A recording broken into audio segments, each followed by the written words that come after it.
Welcome to the 2022 NCAA Wrestling Preseason Rules presentation. NCAA Wrestling Secretary Rules Editor Chuck Barbie developed this video to provide you with rules reminders and points of emphasis for the upcoming season. Referees and coaches must be certain they are using the most current version of the NCAA Wrestling Rules Book. If you have an outdated rules book, there are several recommended locations to download the official NCAA copy. The first option for referees and head wrestling coaches of NCAA institutions is to secure an account to gain access to the new NCAA Wrestling Rules and Officiating Center MAT website, hosted by RefQuest or RQ+. All previously registered referees and current head wrestling coaches of NCAA member institutions will receive an email invitation to sign up for your account. Once registered for Center MAT access at the RQ+ website, you will see under the Rules Book section where you can download the most current version of the NCAA Wrestling Rules Book and Casebook. As stated in previous seasons, the Casebook is an important and dynamic document that contains numerous interpretations not found in the rules book itself. Members of the general public may navigate to the following website and click on the appropriate links to secure access to official copies of the rules book and Casebook. The 2022-23 season is a non-rules change year.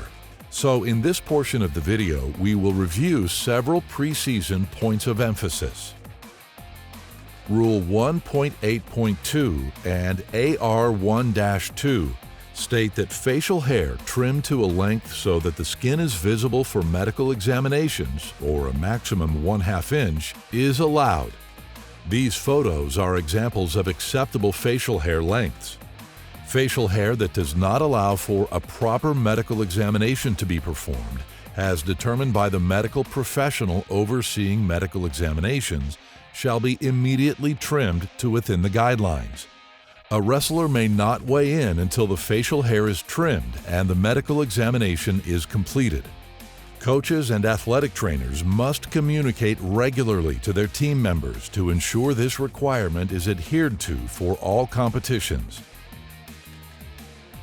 Rule 5.6.1 on illegal holds states that the twisting knee lock is illegal. The twisting knee lock occurs anytime a wrestler forces their opponent's knee to the outside of the body in such a way that it is extended beyond normal limits of movement. Referees will exercise increased diligence in this position to ensure that the illegal hold is either prevented or properly called when executed by the opposing wrestler.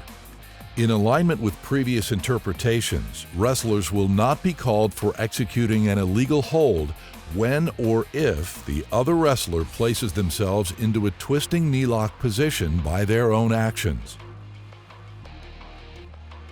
Rules 5.7.12, 5.7.13, and AR 5-16 are related to use of the waist and ankle ride and when an offensive wrestler drops down to the defensive wrestler's lower leg. While these two tactics are legal holds, there will be an increased emphasis on not allowing the offensive wrestler to game the rules, requiring a mandatory verbal 5 count before a stalling call can be made. Gaming the rules can be generally described as any time a wrestler repeatedly drops down to a lower leg and then comes back up before the 5th count, repeatedly goes to the waist and ankle ride and comes back up before the 5th count, or any combination of these holds.